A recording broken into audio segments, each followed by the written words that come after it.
Okay, what I want to do is a short interlude. So here in front of you, you see a superb example of primitive art graphics. Um, we went over this in the general discussion of concepts, but I want to go back to it because from now through the rest of the semester, this is going to become a really understanding this clearly is going to be necessary to make sense of how people relate to each other. So what you see here, oops, hang on a second, I won't do it, focus. There it goes. What you see here is we'll say good example would be England. So this is England.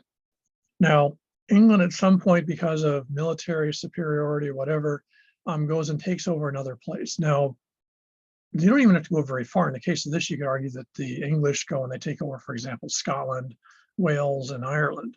And the key here is they can do it because they just beat them up. But we'll use the example of India since that's actually easier. So the English go, they sail over here to India. They initially do trade, and eventually they go send military forces. And then by 1850s, we'll get into later about the complications. By the 1850s, the British basically control the whole subcontinent of India. That includes India, what's now Sri Lanka, it's what's now Pakistan, et cetera, all part of the British Empire. And so they've done that by going over there, basically whacking on the locals till locals surrender and give in. So here you've got this group here takes over that group somewhere else. The key with colonizing is you go somewhere else. It can be next door with the British, going north to Scotland or west to Wales. But in most cases, it's a longer distance. The British colonized Canada, for example. So what you do is you go and take this group over. Now, the key to the model of colonization isn't that you do it. It's what you get out of it. Now, what you get out of it is very, very much in the interest of the guys that do the colonizing, because they're the ones, if you want to put it in modern context, they won. So in that context, what they do is they now bring all sorts of stuff to this place. They bring their version of what might be education, legal systems, frequently language, frequently religion, just a whole package of things that make them them. In many cases, the type of stuff that they think allowed them to take these people over. So in other words, we're better than you because of this. This will have a list. And because of that list, we're going to go over. Now that we've taken you over, we'll teach you some of that stuff so that you're not so lame next time around. And so there's this sort of, we beat you, so we get you to tell you what to do. That's one of the basic premises of colonization. Now, in some cases, and Hawaii is a good example of this, you can actually sort of do this in a slightly different mode. In that situation, if you look at the United States and Hawaii, what you have is Hawaii is an independent country. The United States basically puts large amounts of money, invest in Hawaii. The United States becomes Hawaii's only market for selling products. And so what you get is an economic relationships where the United States is dominant and Hawaii is very much at their mercy. But until 1893, they don't do anything about it in the sense that that's just the way the relationship goes. When the United States finally gets tired of this and decides that they really want to control the place, then you send in military troops and you take over Hawaii, and Hawaii becomes a territory. So the overthrow was classic colonialism, but it was done in the case of Hawaii. There was actually a lot of interaction prior to that, and even in the case of the British in India, the British were doing trade in India for 100, 150 years before they took most of the place over. So it isn't like you got a bunch of guys with guns sailing around the boat looking for a place to pick on. There's usually some reason why they pick a place, and some other places they might decide it's not worth it. There's some places that don't really ever get particularly colonized just because no one gets a real huge amount of excitement about doing it. So the key when you're done with all this is these guys now can export everything here. These guys are fixed consumers. They don't have any choice in the matter. So for example, in India, you had legal systems in place, but the British didn't care. The British come in, it's going to be the British legal system. The British try to import Christianity. That doesn't work very well, but they still use Christian morality to basically say the things you can't do if you're conservatively Hindu. So you can't, burn women anymore, burn widows when their husbands died. You're not supposed to have the same level of caste segregation that you did before. So all sorts of things that were traditionally part of Hindu Indian society are not allowed because the British won't allow it because it runs against their religious moral code. And they can enforce that because it's their police, their military, their legal system, their prisons. Okay. So it doesn't matter what you want over here. You're going to do what these guys tell you to, because if you don't, you're going to end up in prison or get shot. So it's a real simple, it's a real simple message. The reason they'll say we did that is because, well, we conquered you. So, what we want is what you're going to get, and that's it. Now, the other part of this is what do these guys actually get back? Because if you think about it, this is all expensive. You're sending military over here. You're sending specialists like lawyers or judges. You're sending, prison guards. I mean, whatever it is, you're sending all this technology and all these specialized folks over here. What's in it for these guys other than ego? And what's in it for them are a whole mess of things. Most importantly, this is now a captive market. These guys have a monopoly on goods and services. If you want to buy something here, it's going to be from here. So, and a good example is tea. Tea actually comes from China. The British like tea. The British start consuming a lot of tea once they interact with the Chinese. And they then decide that the Chinese price for tea is too high. They smuggle out tea plants, take them to India, and make the Indians grow tea. And now a large chunk of the world's population drinks Indian tea, like Darjeeling or something like that, not Chinese. In England, ironically, they also shipped this to another colonial possession, Kenya, in Africa, which is then British colonial possession. And that's where a lot of British tea is actually still drunk today, is actually grown in Kenya. So you don't grow the tea in England. You get these places you've taken over, and you basically say, hey, we got this, 10,000 acres. I don't care what you're growing there, but you're going to start growing tea. And that's what it's going to be. And by the way, we're going to tell you what we're going to pay for it. Because remember, these guys are not in a situation to say, well, this is what it's going to cost you. These guys are going to tell you what you're going to charge. So it's an entirely fixed captive market. And one of the ways that you do this very specifically is you make sure that all the manufactured products, if you would, say in the industrial period, all the stuff that comes out of a factory is going to come from here. So your high-paid factory workers, intellectuals, trained folks and stuff like that are going to be in the home country, if you want to think of it that way. It's frequently how it's said, which is sort of bizarre because, of course, it's not their home. And that's what these guys can buy. So if you want to buy a phone, if you want to buy a car, if you want to buy a motorcycle, you want to buy all this stuff, then these guys have to buy ones that are made here. Now, it's great for the folks that have factories here because it's a guaranteed market. They don't have to worry about competing with French or German or other types of, say, motorcycles, because if you're here, the only motorcycles you're allowed to purchase are the ones that are made in England.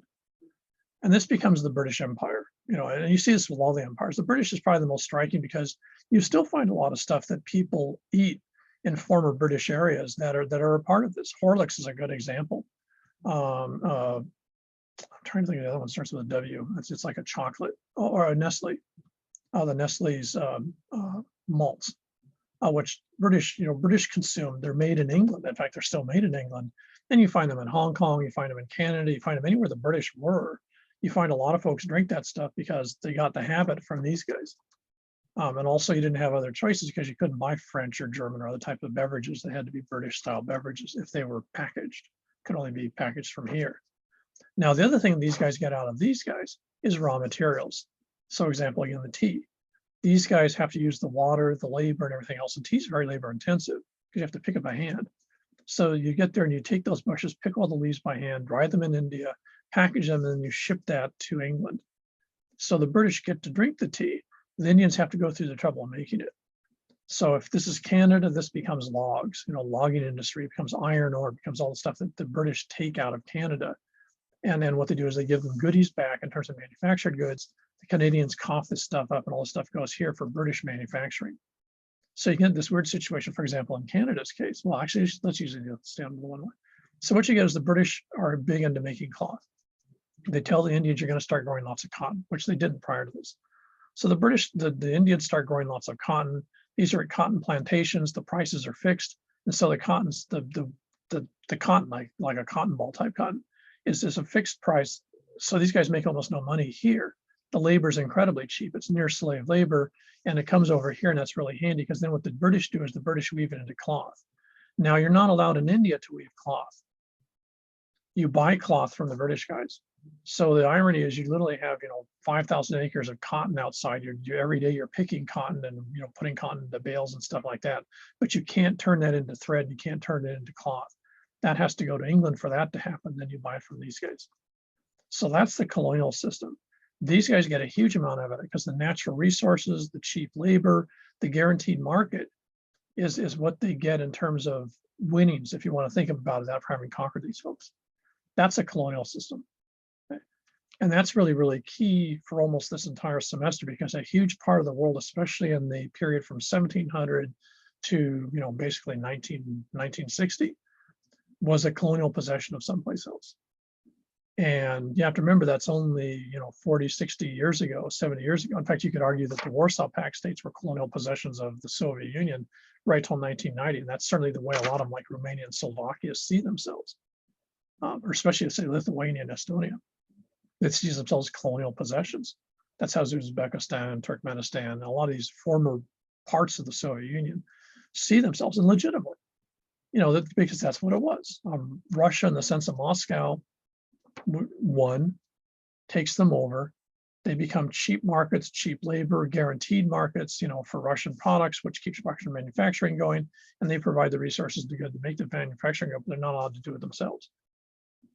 So this is one reason why what's called Eastern Europe has such a hard time when it gets into the 1990s, and this suddenly is gone. Because once that's not there, then all of a sudden they have to play catch up because they don't have these manufacturing industry, because they're basically providing services to this place to control them. Now, last example of this is the motorcycle I want to buy. So one of the biggest motorcycle brands right into the 1950s was Royal Enfield, which also made guns. I'm not quite sure how they ended up in motorcycles. So they made motorcycles, one of the world's largest motorcycle manufacturers out of England. In the post-World War II period, in fact, I think they did during World War II because they made military motorcycles. They set up a factory in India. So then they start making motorcycles in India. Now, what happens is over time, by the 1950s, 1960s, especially the 1960s, labor costs in England are really high. There's a lot of labor unrest. And one of the side effects of that is the quality of manufactured goods in England is really crap. So the motorcycles, the Royal Enfield are making in England, the parts fall off all the time. Nothing works right. They're lousy. And yet they were really good motorcycles before. So it's not the design. It's just people aren't motivated on the assembly lines to do this where they don't want to do it. And sort of like, screw you and I'm out of here. And so what happens is that the manufacturing in India ends up, as they get more into it, their quality of their motorcycles is actually higher than the British ones. And on top of that, not only are they higher, they're also, of course, a lot cheaper because the labor costs are so much lower in India. So Royal Enfield eventually shuts down now that India is independent. So they're no longer in this situation per se. In the early 1960s, Royal Enfield shuts down their British motorcycle plant and just makes motorcycles in India. So it's become Royal Enfield basically moves to India, and they keep that up. By the early 2000s, Royal Enfield is already the world's largest motorcycle manufacturer, in large part because in a lot of Asia, people buy motorcycles instead of cars. They're just a lot more practical for a lot of stuff that you're going to do. So motorcycles are sort of the equivalent to what Americans would use cars for. And in that situation, Royal Enfield is one of the world's large, along with Honda's, the other two really large motorcycle manufacturers making these. Now, the interesting thing is what happens is they keep on making the same motorcycle. The motorcycles are sort of new and improved versions of the very same motorcycle they made 60 years earlier. So ironically, by the 2000s, this is now a retro motorcycle because it's just like the motorcycle your grandpa owned in 1952. It's still being made in India.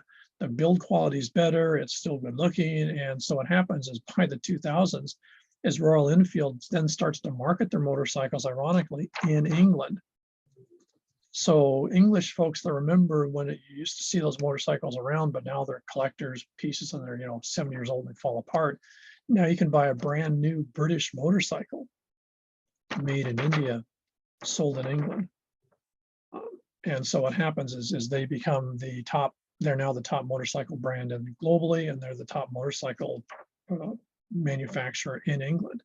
But they don't make any bikes in England, but ironically, the bike was originally designed and originally made in England. So this one becomes one of the aspects of this colonial circle. Is eventually what happens is it can spin out in some cases, like Royal Enfield actually reverses itself. Cute bikes, really nice bikes. They're now dominating the American market. Their prices are really, really low, again, because their labor costs are still lower. Build quality is actually better than, say, Harleys and stuff like that. So what you get is they're now becoming the world's, at least in the US and Canada, now becoming one of the largest, new motorcycles you can buy in this area. And they are in England. They're already totally dominant in England, in fact, throughout Europe. So what they've done is they've literally come back from their colonial heritage and come back and basically taken over the place that originally conquered them. That's just an example of one product, but it's an example of how this process can change over time as the dynamics change.